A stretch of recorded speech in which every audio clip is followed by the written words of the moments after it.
करनाल के सांसद हैं संजय भाटिया, इन्होंने ये मोबाइल ऑफिस शुरू किया है। एक मिनी बस के अंदर इनसे बातचीत करेंगे, जानेंगे कि क्या आवश्यकता पड़ी। लेकिन क्योंकि आज की डेट में अगर देखा जाए संचार क्रांति का युग है, तो निसंदेह लोगों की समस्याएं मिलती रहती हैं, चाहे मोबाइल पर मिले, चाहे व्हाट्सएप पर मिले या अन्य साधनों से मिले। ये देखिए, ये जो इन्होंने मिनी बस तैयार की है, आपको नज़र आ सकती है। इस पर नरेंद्र मोदी जी का चित्र है, प्रधानमंत्री हैं जो, और मुख्यमंत्री मनोहर लाल खट्टर का चित्र है, संजय भाटिया जी का चित्र है। ये मोबाइल सेवा उनकी रहेगी। करनाल से सांसद हैं, बातचीत करते हैं संजय भाटिया जी से, करने की कोशिश करते हैं। संजय भाटिया जी के पास पहुंचते हैं, उनसे चर्चा करेंगे कई मुद्दों के ऊपर। संजय भाटिया जी, सबसे पहले आपका पंजाब केसरी में स्वागत है। धन्यवाद, नमस्कार भाई साहब। संजय जी, ये जो आपको मोबाइल सर्विस शुरू करने की योजना जहन में आई, कैसे आई? नहीं, मैं कोई बहुत बड़ा इसका विषय नहीं था। मैं एज ए लेमैन सोचता हूँ। मेरा पानीपत में घर भी, मैं लोगों को अटेंड करता हूँ, वहाँ भी मेरा ऑफिस है। मेरा सब्जी मंडी में हमारा पुराना ऑफिस है, वो भी है। दिल्ली में भी ऑफिस है। लेकिन मैं देखता था कि बहुत ज़्यादा निरंतर ही आने वाले लोग हैं। मतलब मान लो, मैं ये नहीं कहता कि वो बिना काम के कोई आता, लेकिन जितने हैं एक ही तरह। लेकिन काफ़ी बड़ा वर्ग ऐसा है जो मैं समझता हूँ जिनको आज भी सरकारी ऑफिस में जाने में भी संकोच होता है, और सांसद के पास, विधायक के पास पहुंचना तो उनके लिए एक बड़ा, थोड़ा नेक्स्ट टू इम्पॉसिबल काम लगता है। जो बहुत अति गरीब हैं और बहुत पिछड़े हुए हैं, दलित समाज है हमारा, एससी वर्ग है। मैं सोचता हूँ कि हम उन तक पहुँचें, उनको वो सिर्फ एक सुनी सुनाई बातों के आधार पे चलते हैं। भाई साहब राशन कार्ड बनाना है तो भाई साहब इतने पैसे लगते हैं, कोई बनाता नहीं। सालों साल लोग एक राशन कार्ड के लिए, पेंशन के लिए धक्के खाते रहते हैं।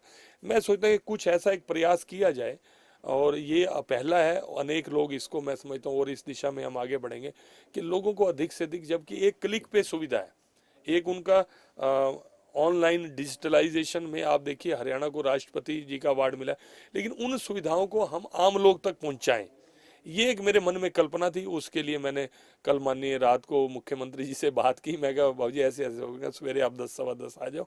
तो उन्होंने बड़ी खुशी से, और मैं कहता हूँ उन्होंने 2-3 जगह तो खुद ही बताया कि एक संजय ने शुरुआत करी है। मुझे अच्छा लगा कि वैसे तो हर काम में आशीर्वाद देते हैं, ऐसे भी हमने हर सर हेलमेट का एक कार्यक्रम शुरू किया था पिछले साल, कि लोगों को लर्निंग लाइसेंस बनाने में दिक्कत आती है तो वो दिक्कत भी ना आए, और जिसका लर्निंग लाइसेंस बने उसका थोड़ा अवेयरनेस के लिए, जागरूकता के लिए उसको फ्री ऑफ कॉस्ट हेलमेट देते हैं। हालांकि समाज की चीज़ है, स्टड कंपनी वालों ने अपने CSR में उन्होंने हमें दिया है, फ्री ऑफ कॉस्ट दिया, वही चीज़ हम आगे दे रहे हैं।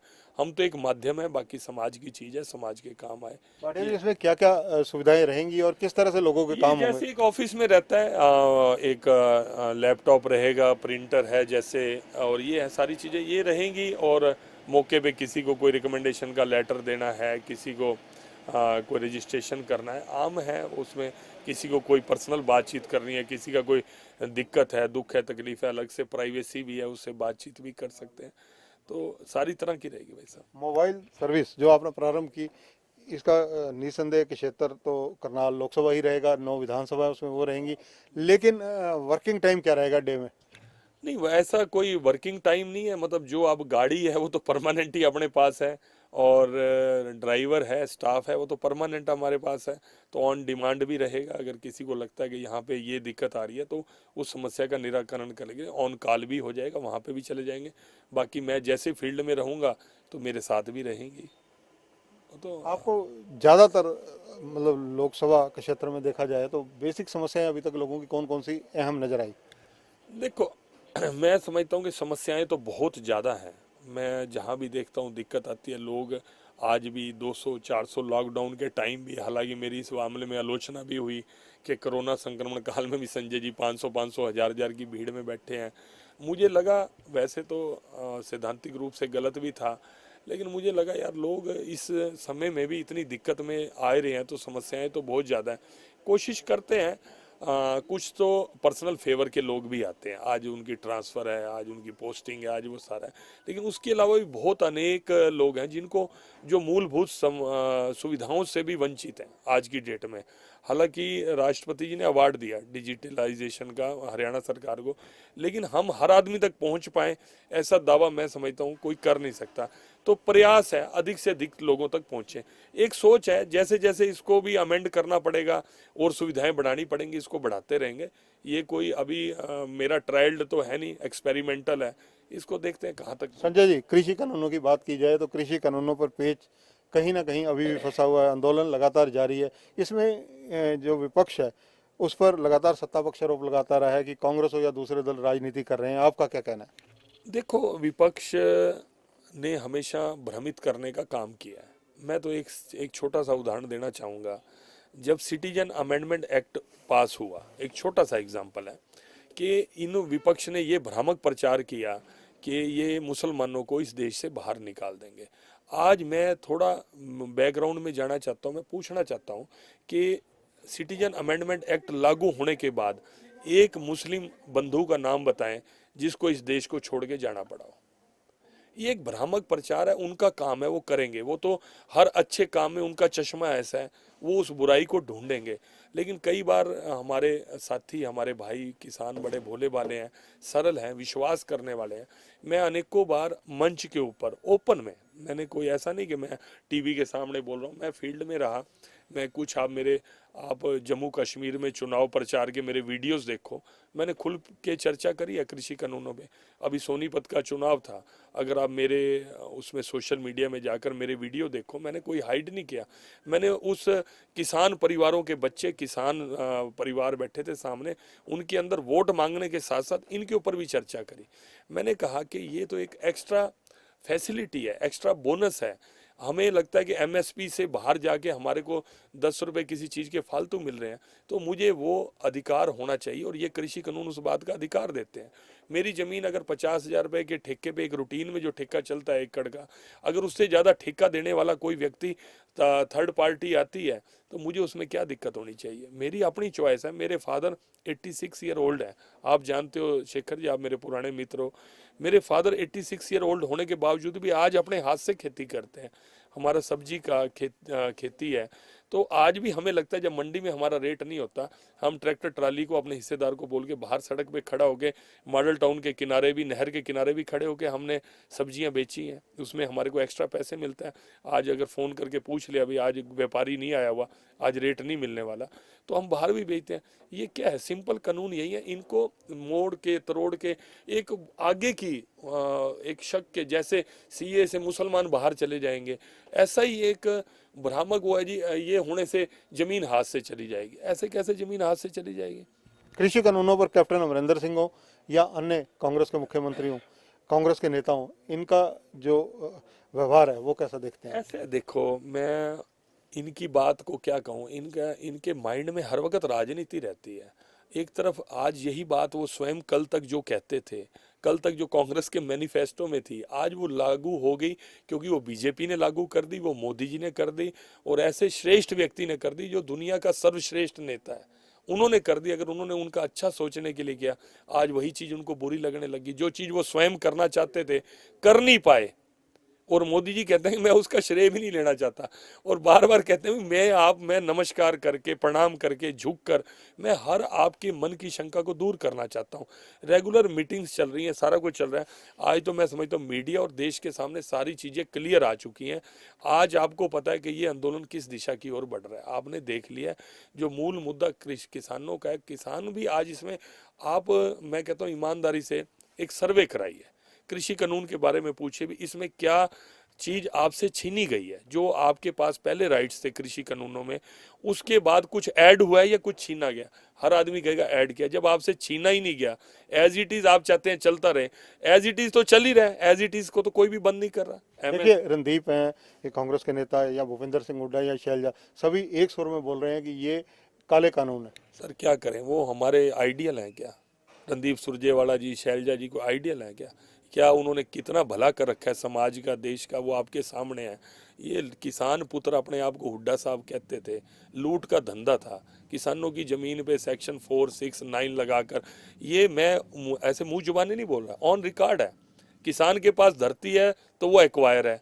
किसान जब वो बिल्डर को धरती बेच देता है तो वो रिलीज भी हो जाती है और उसका कन्वर्जन भी हो जाता है, CLU हो जाता है उसको कमर्शियल में कन्वर्ट कर दिया जाता है और वही जमीन जो 50 लाख रुपए एकड़ की है 5 करोड़ की हो जाती है। इनका धंधा था। आज तक ये माननीय मनोहर लाल जी को कहते हैं कि उनको किसानी का नहीं पता। जिस आदमी ने अपने हाथ से हल बा रखा हो, जो आज भी खेती करता हो, खेती उनके भाई पूरा परिवार खेती करता हो, और वो हुड्डा साहब जिन्हें जिंदगी में खेत की तरफ मुंह करके नहीं देखा, वो किसानी का सर्टिफिकेट हमारे को देते हैं। और किसानों के साथ धोखा करना। आज से पहले मुआवजे कितने आते थे? 2.5 रुपए का चेक आया, 5 रुपए का चेक आया, 12,000 रुपए प्रति एकड़ का मुआवजा माननीय मनोहर लाल जी ने दिया है। हुड्डा साहब अपने 10 साल के कार्यकाल को देख ले और मनोहर लाल जी के केवल 2 साल के पहले कार्यकाल में आप फसल उजाड़े का पैसा ही देख लो। लेकिन धोखा देना, बरगलाना, चिल्ला के मुझे लगता है कि सच्चाई परेशान तो हो सकती है लेकिन परास्त नहीं हो सकती। मेरा अटूट विश्वास है परमात्मा भी नीचे आकर मुझे कहेगा कि मोदी जी किसानों का बुरा कर सकते हैं तो भी मैं ना मानूं। वो व्यक्ति किसानों का बुरा कर सकते जिन्होंने गरीबी देखी, बिना मांगे हुए किसानों के खाते में 6-6 हजार रुपए दे दिए।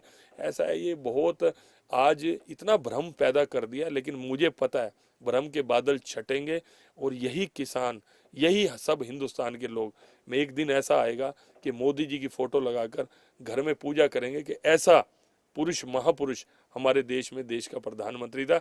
इस बात का गौरव करेंगे। ये आज मेरी बात नोट कर लेना और ये रिकॉर्ड में रखना। ये मेरा ये आज मैं वैसे इस विषय पे, क्योंकि मैं जम्मू कश्मीर इलेक्शन में गया हुआ था तो मैं इस विषय पे बहुत ज़्यादा नहीं, लेकिन आप ये रिकॉर्ड रखना शेखर जी, आप मेरे मित्र हो।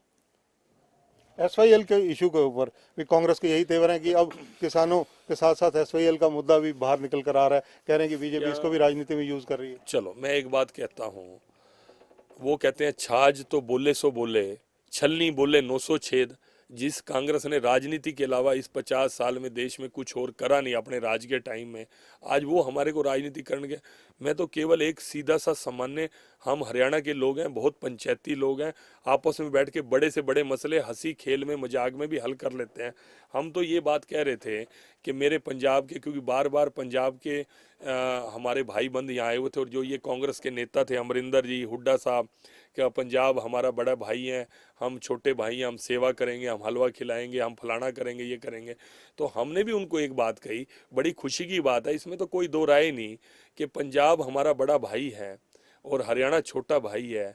तो भाई अब जो हम इकट्ठे मिल के बैठे हैं तो उसमें हमने कहा भी जब आप यहाँ से अपने जितने भी सुधार मनवा के आप जब पंजाब में जाएंगे तो जो नहर आपने पाट रखी है जिसके कारण हमारी 19 लाख फुट एकड़ पानी हमारे को मिलना था, जो सिर्फ 2 लाख फुट एकड़ फुट पानी मिल रहा है। मतलब 2 लाख एकड़ की हम सिंचाई कर पा रहे हैं, 17 लाख एकड़ के हमारे खेतों को पानी नहीं मिल रहा। खेतों को छोड़ो, पीने का पानी नहीं मिल रहा और वो पानी व्यर्थ बह के पाकिस्तान जा रहा है। तो भाई हम तो इतना बड़े भाई ने कह रहे हैं भाई पराई लुगाई पे इतना पैसा उड़ा दिया, जो छोटे भाई का हक था वो दे दे। पाकिस्तान हमारा विरोधी देश है, वो पानी बह के पाकिस्तान में चला जाए उनको कोई दिक्कत नहीं है। हमारे छोटे भाई की नहर आपने पाट दी, वो भी सुप्रीम कोर्ट के फैसले के बाद, और हर बार बैक फुट में आते हैं, हर बार विधानसभा में इसको काला कानून बताते हैं। काला कानून तो वो है कि जो आपने विधानसभा में धींगा मस्ती से ये पास कर दिया कि पंजाब एक बूंद पानी भी हरियाणा को नहीं देगा उसके हक की, उसके हिस्से की। तो ये बात तो मैं कहता हूँ हमने किस समय उठाई, किस समय नहीं उठाई, तो ये तो माननीय मनोहर लाल जी ने बनते ही 3 साल के अंदर सुप्रीम कोर्ट में फॉलो अप करके सुप्रीम कोर्ट ने भी ये मान लिया कि हरियाणा का पानी का हक बनता है, उसको मिलना चाहिए। उसमें भी आप अड़ंगे अड़ा रहे हो, आप क्या चाहते हो हमें ये समझ नहीं आया। और कम से कम ऐसे भ्रष्ट लोगों का सर्टिफिकेट कांग्रेस के लोगों का हमें नहीं चाहिए। आज ये किसान के कंधों का उपयोग कर रहे हैं, लेकिन किसान का जितना भला मोदी जी ने किया है या करेंगे ये किसान भी अच्छे से जानता है। संजय जी, वर्ष 2021 करनाल लोकसभा के लिए ड्रीम प्रोजेक्ट क्या आपका? नहीं, ऐसा कुछ ड्रीम नहीं। मैंने तो आपको पहले कहा कि आज ये नए वर्ष में हमने ये शुरुआत की है कि जो मूलभूत सुविधाएं हैं, जो बेसिक नीड्स हैं, बड़े बड़े प्रोजेक्ट्स तो देखो डेवलपमेंट है हमारा, मेट्रो भी पानीपत में आ रही है, रिफाइनरी की भी एक्सपेंशन होती है, एम्प्लॉयमेंट के ऊपर भी, सब जगह काम करते हैं। लेकिन इतना सब कुछ होते हुए एक बहुत बड़ा वर्ग है जो गरीब वर्ग है, जो बहुत ही ऐसी समाज है, हमारा पिछड़ा समाज है, बीसी समाज है, जो मूलभूत सुविधाओं से भी आज वंचित है। आज घर में रोजगार नाम की चीज नहीं है। उनको कैरियर काउंसलिंग के लिए, कैरियर कोचिंग के लिए, एजुकेशन के फील्ड में ऐसा ना हो कि माँ बाप पेट काट के बच्चे को पढ़ाएं और बच्चा पढ़ने के बाद खाली घूम रहा हो। ऐसी चीज़ों की अवेयरनेस के लिए ये एक हमने आज ये लॉन्च करा है। ऑफिस चलता फिरता कार्यालय है। अधिक से अधिक लोगों में कम्युनिकेशन बढ़े, अधिक से अधिक लोगों तक हम पहुंच पाए और अधिक से अधिक लोग इस ऑफिस के माध्यम से हम तक पहुंच पाए। धन्यवाद संजय भाटिया जी। तो ये हैं संजय भाटिया, सांसद है करनाल से। इनका बड़े स्पष्ट शब्दों में कहना है कि कृषि कानूनों पर कांग्रेस हो या दूसरे राजनीतिक दल जो विपक्षी हैं, जिस प्रकार से राजनीति कर रहे हैं उसकी किसान भली भांति जानते हैं। उनको दूरगामी परिणाम किसानों के हक में जाएंगे, हित में जाएंगे। और जहां तक सवाल है SYL का, SYL के मामले में इन्होंने कहा छाछ तो बोले ही बोले, छलनी भी बोले। यानी कि अगर पंजाब बड़ा भाई है तो पंजाब ने आज तक हरियाणा का पानी क्यों नहीं दिया, ये सवाल क्वेश्चन मार्क संजय भाटिया खड़ा कर रहे हैं। कैमरामैन जितेंद्र हंस के साथ चंद्रशेखर धरनी, पंजाब केसरी टीवी, चंडीगढ़। नया साल होगा, नया अंदाज होगा, नाम वही पर खबरों का डबल डोज होगा। 1 जनवरी से लौट रहा है आपका पसंदीदा न्यूज बुलेटिन हरियाणा सुपरफास्ट। अब एक क्लिक में 10 नहीं बल्कि 20 खबरें आप तक पहुंचाएंगे। तो देखना ना भूले रोजाना शाम 7 बजे सिर्फ पंजाब केसरी हरियाणा पर हमारे साथ लाइव।